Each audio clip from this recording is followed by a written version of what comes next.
আসসালামু আলাইকুম এভরিওয়ান, আপনারা সবাই কেমন আছেন? আশা করি আপনারা সবাই ভালো আছেন। আজকে আমি আপনাদেরকে মিষ্টি কুমড়ার গুণাগুণ বজায় রেখে মিষ্টি কুমড়া ভেজে দেখাবো খুব কম সময়ে। তো আমি কড়াইয়ে তেল দিয়ে দিয়েছি, এখানে দিয়ে দিলাম পেঁয়াজ কুচি আর রসুন কুচি, দিয়ে দিচ্ছি আমি তেজপাতা। তো এই মিষ্টি কুমড়ার ভিতরে তেজপাতা দিলে খুব সুন্দর একটা গ্রান বের হবে, সুগ্রান। তো দিয়ে দিলাম আরও কাঁচামরিচ। এখন দিয়ে দিচ্ছি কালো জিরা। কালো জিরা দিলে আরও বেশি টেস্ট হবে এবং কি ফ্লেভার ছড়াবে। তো আমি সব সময় কালো জিরা দিয়ে ভাজি করে থাকি। তো এখন আমি দিয়ে দিচ্ছি আদা রসুন পেস্ট, দিয়ে দিচ্ছি একটু জিরা পেস্ট।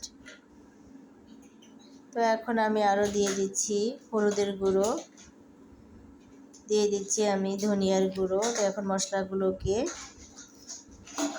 কষিয়ে নিচ্ছি আমি এখন মিষ্টি কুমড়া দিয়ে। তো মিষ্টি কুমড়াগুলো আমি এখন আস্তে আস্তে একদম মিডিয়াম তাপে ঢেকে ভেজে নেব আস্তে আস্তে।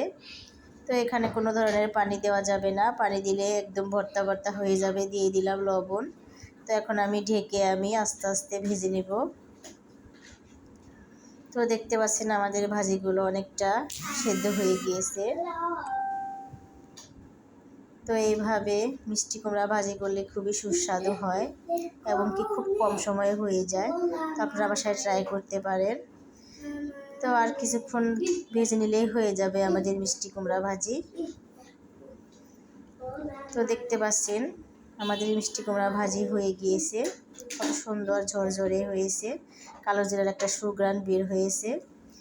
আজকের মতো ভিডিও এ পর্যন্তই। সবাই ভালো থাকবেন, সুস্থ থাকবেন। আমার চ্যানেলটিকে লাইক সাবস্ক্রাইব করে দিবেন। আল্লাহ হাফেজ।